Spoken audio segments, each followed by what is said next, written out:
Graça e paz, meu nome é Joel Odaira, sou marido, pai de 2 lindos rapazes e pastor atualmente na Holiness de Suzano. E eu fui incumbido de falar sobre pregação vibrante. Pregação é um tema que é muito caro para mim. Eu tenho com a pregação uma relação de amor e sofrimento.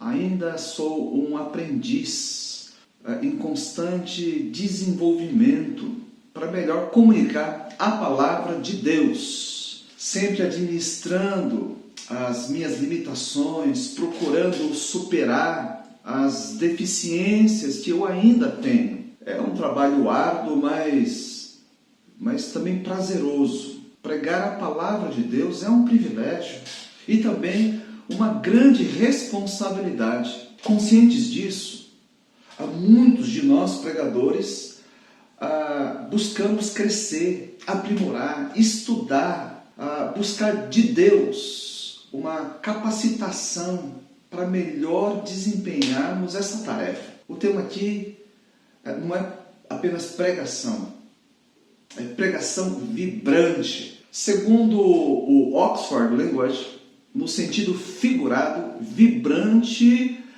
significa, abre aspas, que contém ou comunica alegria ou entusiasmo, fecha aspas. A pregação vibrante seria a proclamação da palavra de Deus, da vontade de Deus, da própria pessoa de Deus, com alegria e entusiasmo. Importante frisar que não se trata de decibéis a mais ou de performance artística no púlpito.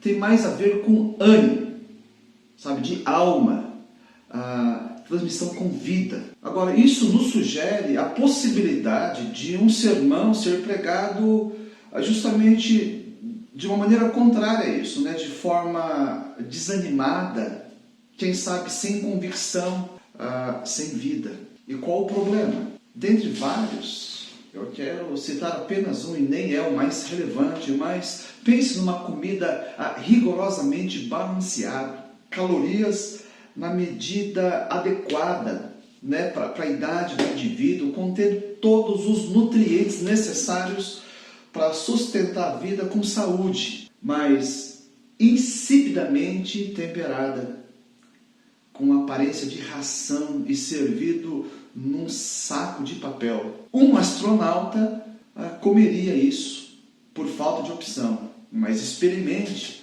colocar essa comida num buffet de algum self-service e observe o que acontecerá. Uma pregação pode ser, então, biblicamente consistente, teologicamente correta e servido num prato de papelão. Eu acho mais ou menos isso que a gente está falando aqui. Pregação vibrante tem a ver com apresentar as boas novas de Deus como sendo boas novas de Deus. E não como notícia, sabe, de um telejornal qualquer da hora do almoço. O que é importante sendo comunicado como importante, aquilo que é urgente como sendo de fato urgente. O que é a palavra de Deus não deve ser anunciado de nenhuma outra maneira que não a palavra de Deus. Através da palavra de Deus, a igreja de Cristo é edificada. Através da palavra de Deus, os perdidos são alcançados, ou não. Romanos, capítulo 10, versos 14 e 15, diz: como, pois, invocarão aquele em quem não creram? E como crerão naquele de quem não ouviram falar? E como ouvirão se não houver quem pregue? E como pregarão se não forem enviados? Como está escrito: como são belos os pés dos que anunciam boas novas.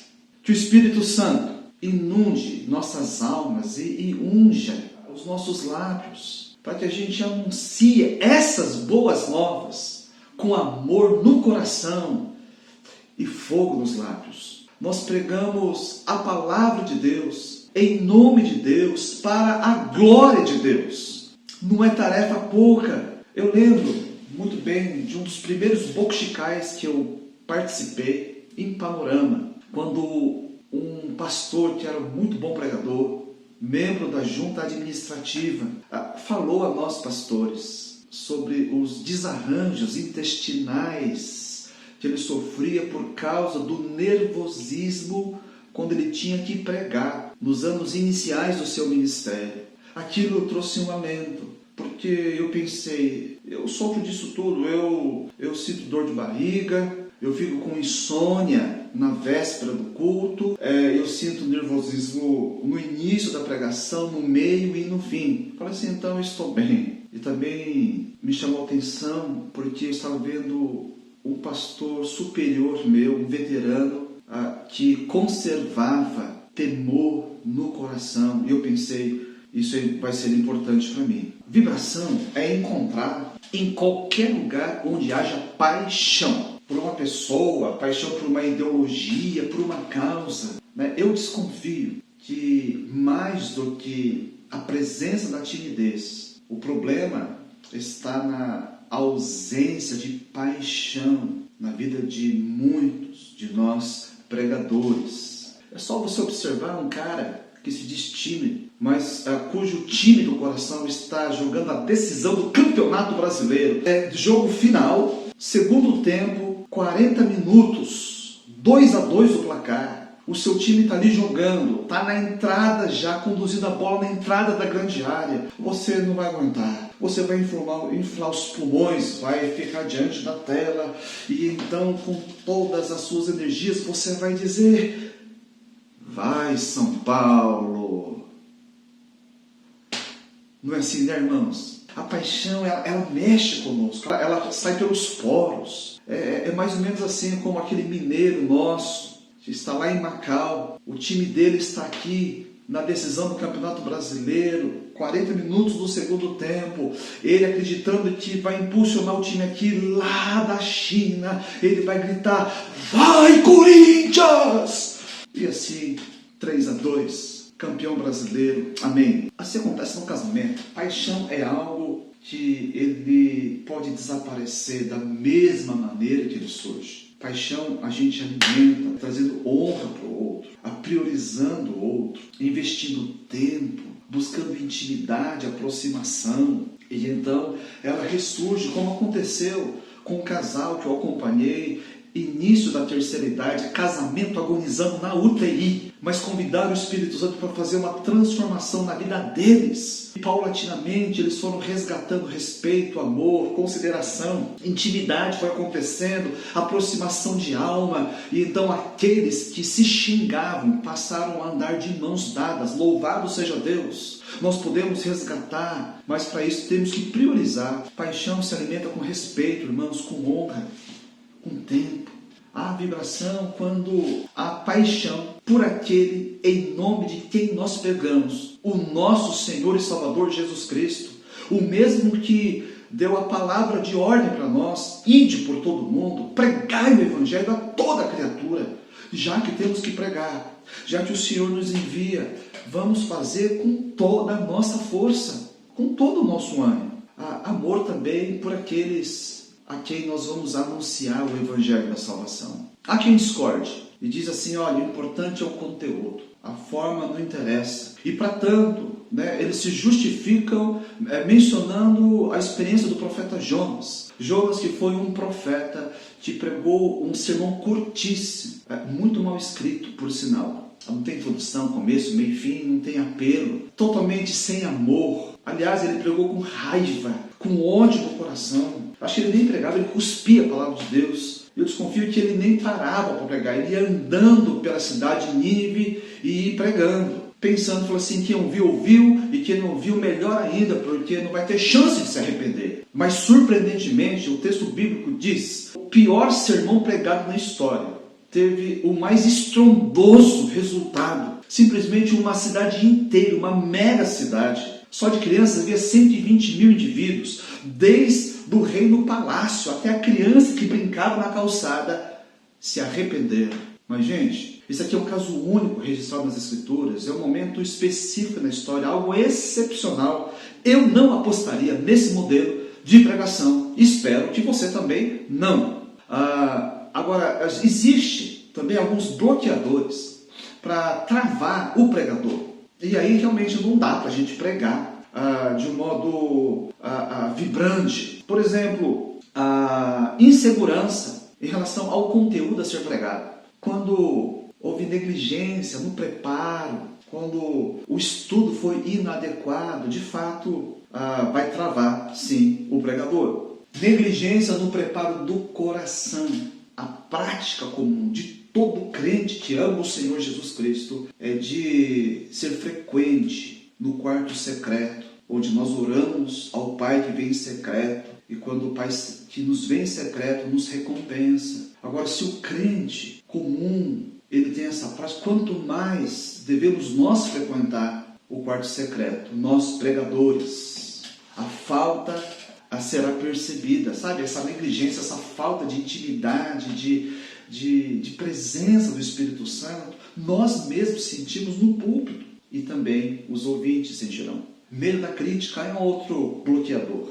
Isso tem a ver com o nosso orgulho, com o desejo de preservar a nossa imagem, a nossa insegurança com relação ao que as pessoas vão falar, o que vão pensar. O único medo que nós deveríamos ter é o medo de desagradar o Senhor da igreja. Queridos, eu desconheço o pregador que gosta do ofício da pregação, sabe, que prega com entusiasmo no coração e que ao mesmo tempo não invista tempo na leitura da Bíblia, no estudo sério das Escrituras. Temos que ter tempo com a Bíblia, tempo com o autor da Bíblia. Tudo isso vai primeiramente transformar o próprio pregador, as nossas vidas. Isso vai consolidar, sabe, as nossas convicções. E tudo isso, a palavra de Deus, a vontade de Deus, tomando conta do nosso coração. Olha, os ouvintes vão perceber. Os ouvintes também percebem. Isso faz muita diferença. Eu ouvi de um ateu que estava andando pela cidade e de repente ele parou diante de um templo onde o culto estava acontecendo e o pastor estava pregando. A certa altura, um dos passantes, reconhecendo o ateu, espantado, pergunta: nossa, que bom, agora você crê em Deus? Ele prontamente responde, ainda olhando para aquele pregador, falou assim: olha, eu não acredito, continuo não acreditando, mas ele acredita. O primeiro a ser convencido pela nossa pregação temos que ser nós mesmos. Eu gosto muito do capítulo 6 de Isaías, foi o texto através do qual Deus me chamou para o ministério da palavra. Ali no capítulo 6, no ano em que morreu o rei Uzias, o profeta Isaías teve uma visão. Nessa visão ele viu o Senhor assentado num trono alto e exaltado, e ao redor do trono serafins voavam, e enquanto voavam eles proclamavam: Santo, Santo, Santo é o Senhor, Deus dos exércitos. E diante daquela visão gloriosa, majestosa de Deus, o profeta ele se vê na condição em que ele se encontrava, de pecado, o homem impuro, vivendo em meio a um povo de impuros lábios. E então ele vê um dos serafins pegando com uma tenaz uma das brasas do altar, e lhe toca os lábios e o purifica. E logo depois ele escuta na conferência celestial a voz que dizia: a quem enviarei? Quem há de ir por nós? E diante dessa pergunta, ele se prontifica e ele diz: eis-me aqui, envia-me a mim. Eis-me aqui. Nós que tivemos experiências, sabe, semelhante ao de Jeremias, vamos fazer coro com ele, com esse profeta, dizendo: eis-me aqui, envia-me a mim, capacita-me a pregar com santo temor e grande entusiasmo para a glória do teu nome. Amém.